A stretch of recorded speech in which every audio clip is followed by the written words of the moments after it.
Good afternoon, lovely children. I have another story for you here, and it's about dreams and hopes and everything. So here's the story. A beautiful pink and orange colours hit the sky on a warm summer evening, and the world of make-believe could be felt and embraced to the soul. 12-year-old Rose had sat on the banks of the lake and stared into the sky that seemed to never end. How she is drawn to the sky as she daydreams of castles in the sky. Her desire was to walk over those rainbow paths and dance in their different coloured lights. Rose did not believe in God at the end of the rainbow, but perhaps there was something of even greater value lying at the end of each one. Rose felt at peace with joy in her heart while in her daydream until Frances, Sharon and Daisy walked up to her. Daisy mocked.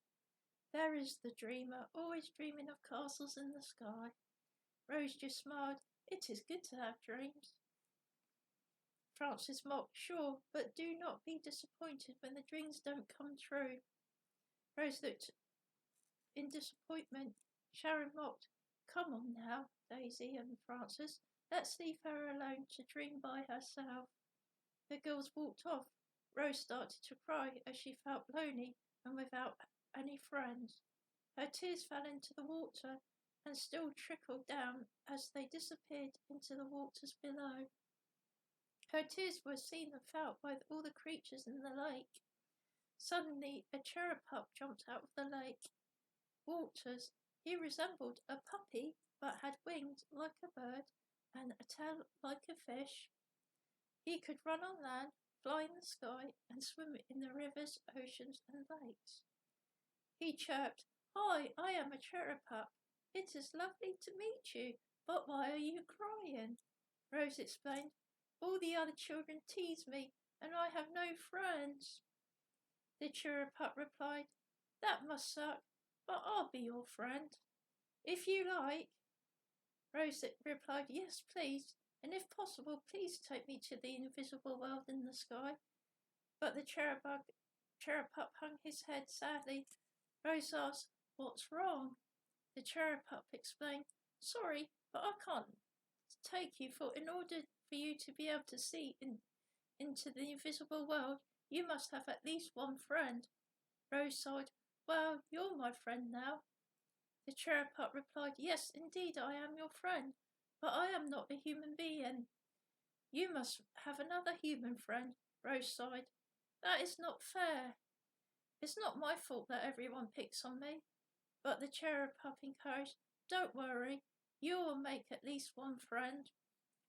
But here is my advice. Do not give in to evil, but overcome evil with good. Rose sighed, How do I do that? The cherub pup replied, No worries, you will know what to do at the right time.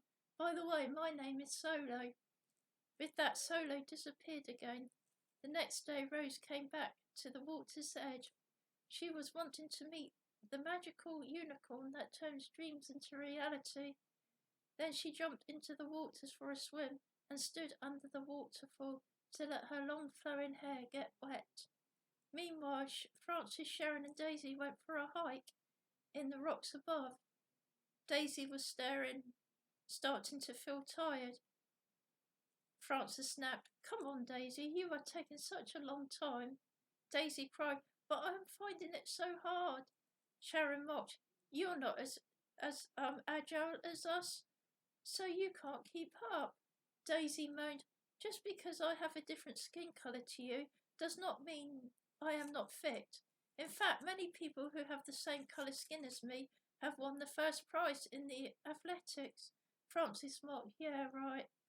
At that point, Daisy was starting to regret that she teased Rose and was beginning to wonder if they were her true friends after all. Maybe they were not. Daisy struggled and just hiked on to catch up with them, but she was in pain and they were not stopping for her. All All of a sudden she fell and hurt her ankle. Daisy cried, "Please help me up." But the other two girls laughed and left her alone. Daisy sat alone, crying now that both of her friends had disappeared. Suddenly, to her surprise, she felt herself being carried away by a mist, which carried her to the edge of the lakes. From out of the water, a gnome made from solid ice came walking towards her. He smiled. "Hi there, my name is Glenn. I am a nice gnome made from solid ice. Nobody or nothing can smash me, as my ice is very hard. I can never melt either. I have a warm heart despite having a cold body. Today I encourage you not to follow the naughty ways of Francis and Sharon, but instead to follow your own heart in a consciousness of becoming good and doing good. For it is only then when one follows their heart and true consciousness that they discover their true selves and have all their dreams come true." Daisy sighed. "True that I must follow my heart and not do the bad things my friends do. Yes, I have my daydreams. I want to skate over this lake after it's turned into solid ice, even in the summer. Another dream I have is to meet a friendly T-Rex dinosaur. I have often wondered why a T-Rex has a bad reputation of being vicious and nasty. Maybe it's became that way the more people's hearts grew unkind. Maybe I am connected to a T-Rex by a kindred spirit who I met in my dreams, and I often dream about this certain one kind T-Rex. He lives in another world and dimension. Other T-Rexes of that world are vicious. The more I was unkind, the more nastier the other T-Rexes in my dream became. I may, by being kind, maybe if I was kinder, I'd make them kind." Francis and Sharon was unaware to Daisy. Francis and Sharon was standing behind Daisy, but Daisy was unaware that they were standing behind her, and they were hearing every word she said. Francis mocked, "Come on, Sharon, let's have nothing to do with Daisy no more, for she is a loony." Daisy took notice and walked home feeling happy. Daisy took no notice and walked home feeling more happier that Glenn had healed her foot. The next day, Daisy came back to the side of the waters and shouted, "I wish I could go ice skating over the ice." Glenn appeared to her and said, "Nobody can visit the invisible world until they have at least one human friend." Daisy replied, "I wanted to say sorry to Daisy and ask her to be my new friend." The gnome smiled. "That would be a good way of following your own heart and inner conscience." Meanwhile, Rose was at the other side of the lake, feeling discouraged about not being allowed to visit the invisible world until she made a human friend. Suddenly Solo appeared to her and asked, "What would you do if you knew that Daisy regretted how she treated you, and if she was to say sorry to you and ask you to be her friend?" Rose sighed. "I would forgive her." Solo replied, "That is good, because that would be a good way of not falling into evil, but overcoming evil with good." Rose and Daisy was on their own again, but they both started walking around the lake until they both met in the middle. Daisy apologized to Rose, and they hugged and became friends on the spot.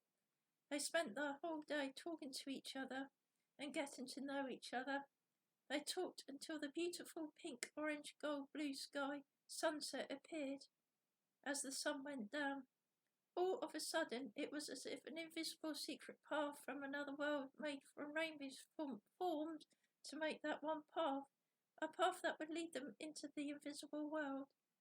Then they heard a voice from behind a silver cloud saying, "This path can only be formed when one has made a true friend, not just fake ones."